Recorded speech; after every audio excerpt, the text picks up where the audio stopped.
Yo, what's going on everybody? My name is Ozzy and I'm back again with another video for you guys. Today I got another unboxing video and today we're unboxing the wireless controller. If you can see it, wireless controller by 8Bitdo, the SN30, not the Pro, the regular version. Alright, this is for the SNES Classic and Super Famicom Classic editions. And it's wireless, so is it any good? Is there input lag? Do the buttons feel great? Let's find out in this unboxing video. Let's do it, yeah! Do-do-do, do-do-do, do-do-do, Ozzy's tech and stuff, yeah! Alright guys, so here we have it. Here is the SN30 Wireless Gamepad from 8Bitdo. Or some people say 8Bitdo, but whatever. 8Bitdo, 8Bitdo, whatever. So this is the box here, and of course this is for the SNES or SNES, the Super Famicom Classic Edition.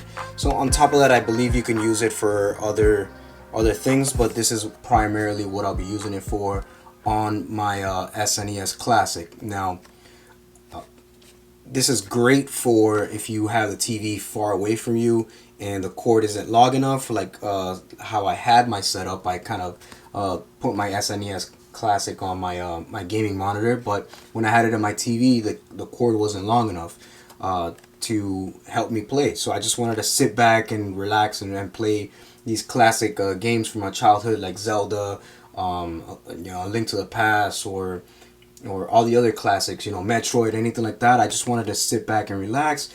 I wanted a wireless controller, but I didn't want to sacrifice latency. So this one supposedly has very little latency, and after testing it out a little bit, I can tell you that is very, very minimal latency. It's very, very good. You might be able to tell a difference if you're playing Street Fighter or Mortal Kombat, something with really, really crazy precision. But from the gameplay that I've done so far, I've really had not seen a huge difference between the wired controller that comes with the SNES and this wireless one. So full disclosure, I have already opened this and I've been using it for a couple days. That's just to let you guys know. I went ahead and fully charged it. So actually, before getting in, let's take a look at the box. So as you see here, it is the SN30, not the Pro, just the SN30 2.4G controller. So I think that is the connection that it uses, since there is a little connection symbol there. So go ahead and the 2.G receiver that comes with it, USB cable, and instruction manuals. And of course, I didn't see this, but this is what it includes. On the right hand side, you have the 2.4 gigahertz connection there for the SNES and Super Famicom, and the controller itself. On the back is going to tell you that the two of them that work with it right there, and it tells you the gamepad. Here is the receiver and some other stuff in another language that I don't read. So this one, I think you can use it for other like emulations on your computer and stuff like that, but I'll have to find out, and I'll post it up as a comment if I do find that you can use it. I know the SN30 Pro, which is this one, I think you can. So, and I'm going to show you guys the difference, and this is the Famicom edition. So let's go ahead and open it and look what we have inside. And right away, you're greeted with the controller and the receiver in all of their glory. So the controller, comparing these two, the SN30 and the SN30 Pro, this one is slightly heavier,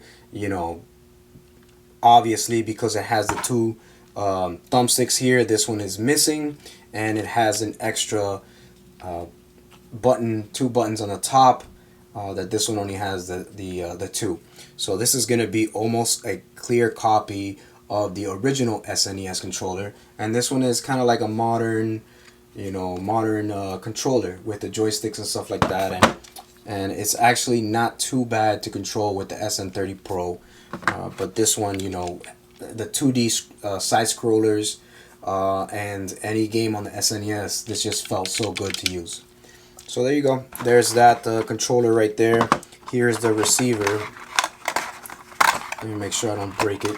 Oh man, it's kind of hard to take out. But there is the receiver. It kind of has that that NES. Is that the cartridge or the side of the SNES? The NES. I'm sorry. Little engraved. It's engraved. That's not a sticker. It has that. There you go. So you just plug this into the socket of the SNES Classic, and you turn this one on, which you just turn on with the start button, and you're good to go. So let's go ahead and check here. You see there is the that is in pairing mode, and as soon as I plug in the, let me go ahead and, sorry guys, it is in pairing mode right there. And I do believe this LED is for pairing, and this one, when you're charging it, is orange, and you'll go ahead and see that it's orange there, and that it's charging.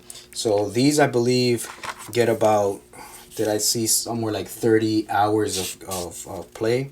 Let me just go ahead and check here the instruction manual.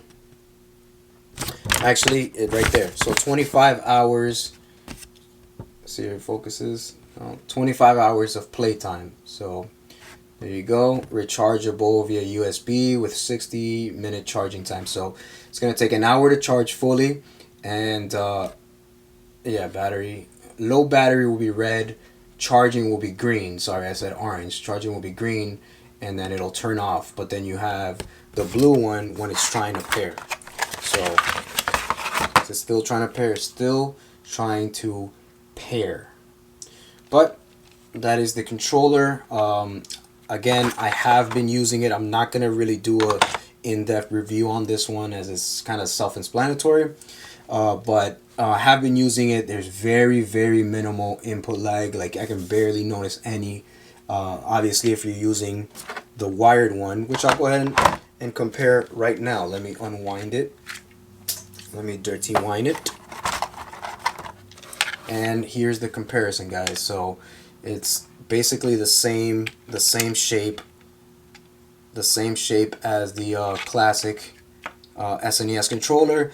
Almost the same layout. This one, I believe, has a more NES style layout to it, but it's still got the two colors on the top, the two darker color purples on the bottom. You see the start and select. It mimics more of the NES and the D-pad. So